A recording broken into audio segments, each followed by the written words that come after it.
Back to Yankees Latest. I'm your host, John Laloggia. Yanks get smashed 12-2 against the Tigers last night. Just didn't really hit that much. Got a couple home runs, home run by Judge. We'll get to that in a second. But they allow 9 runs in the 7th inning. The bullpen absolutely implodes. We'll get to that. But they just get absolutely smashed. They I believe only muster 4 hits in the game. Couldn't really solve Casey Mize. He's been pitching phenomenally. He goes to 14-5, 3.83 ERA. He was very, very good. And Warren was also good. I mean, Warren went 6 innings, 2 hits, 2 earned runs, and 5 strikeouts. So it wasn't starting pitching. Unfortunately, it was the bullpen that just absolutely imploded in this game, and just couldn't make pitches when they had to. Cruz was bad. The Leiter was bad. Sometimes these things happen. Tigers are a very good team, and I'm not gonna freak out about this. Sometimes this happens in a game, but bullpen wasn't sharp tonight, and you got 2 more against Detroit, and then a big 3-game series this weekend against Boston. So it's still tight. I mean, Toronto won on a walk-off last night, so you have to be cognizant of that. If you're interested and really want to win the AL East, you have to keep pace. It's a competitive league, and these teams are not going to quit. There's still 18 games left, so I'm not going to freak out about it. They were bound to lose eventually, but bullpen not sharp at all, wasn't great, and they get absolutely crushed.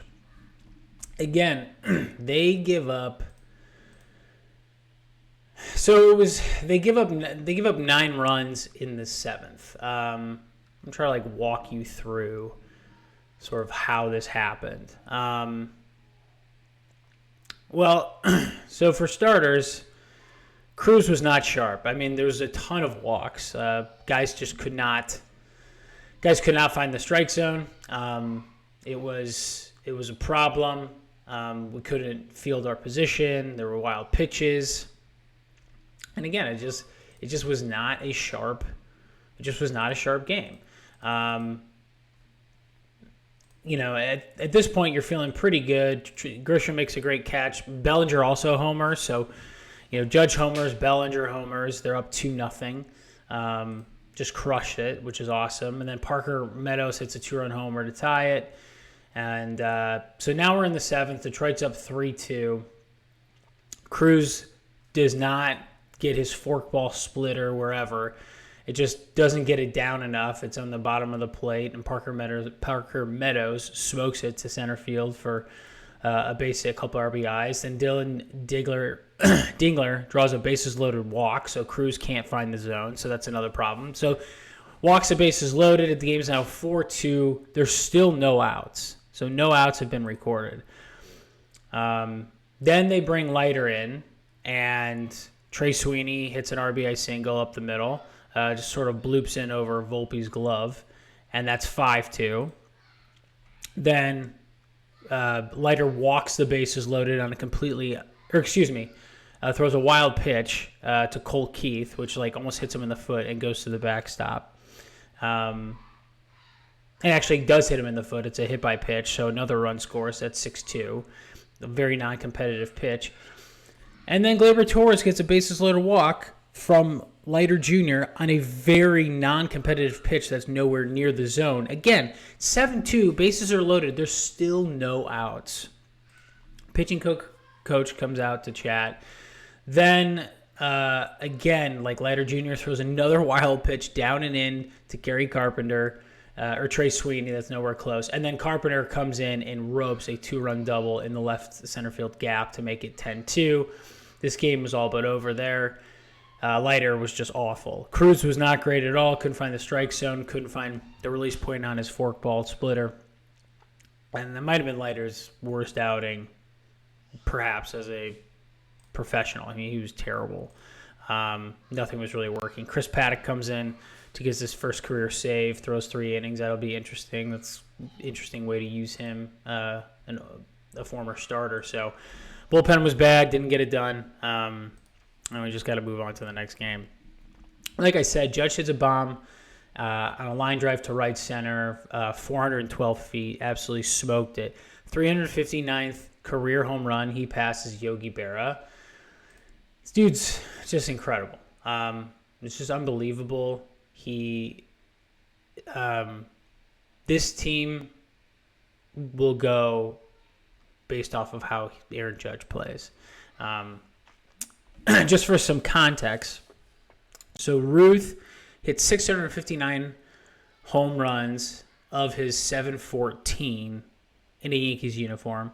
Then Mantle's at 536, Gehrig's at 493, DiMaggio's at 361, and Barrow was at 358. Judge is now at 359. He's definitely going to pass DiMaggio. We'll see some of those other guys. I mean, God, that's even Gehrig 493, and then Mantle 536 home runs. It's insane. It's crazy. He said it was pretty special passing Yogi, and it is. It's unbelievable. I mean, we're witnessing one of the greatest Yankee hitters of all time, and that's saying something because of the company that I just mentioned. And he is a true Yankee, and I don't want to talk about how he performs in October, and I really want him to do well and to do well in October, so we don't have to talk about it anymore. But it is a thing. Something that they talked about with Clayton Kershaw for a very long time until he was able to come through in the postseason. And he eventually did and won his World Series. Yes, it was a COVID World Series, but still, he pitched well in that World Series, and really looking for Judge to do the same because he's earned all the accolades. He just needs that postseason success. And I think people will look at him differently. But let's not forget he's one of the greatest Yankee hitters of all time. And I think this stat proves that. So, AL playoff picture. So, again, like I said,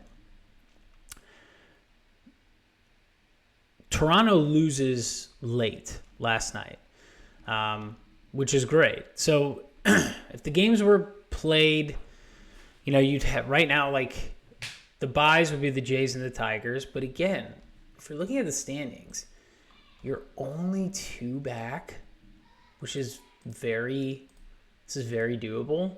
And then it would be Yankees Red Sox and a virtual tie. Yankees hold a head-to-head tiebreaker, but I would love to see an ALCS matchup for them. So that's why I would love to see the Yankees win the division. But if you're looking at the standings, Yankees are 3.5 back of the Jays with that loss last night and the Jays winning. Boston's 3.5 back. So, Yankees and Red Sox are absolutely deadlocked. That's why this 3-game series is huge to really separate not just a wild card, but depending on the Jays, can they catch them?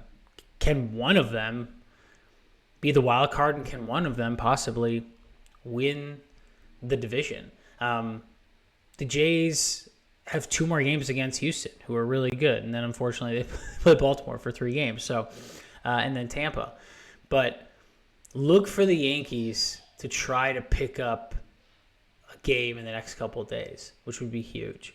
But this team is still good. They just had a rough night. It happens. It's baseball. We'll get back to it tonight. Another night game, I believe, against Detroit. 2 night games. We'll get back at it tonight. And then I will be here tomorrow to recap that game. This has been your Yankees Latest. I'm your host, John Laloggia. I'll see you soon. Take care. Bye-bye.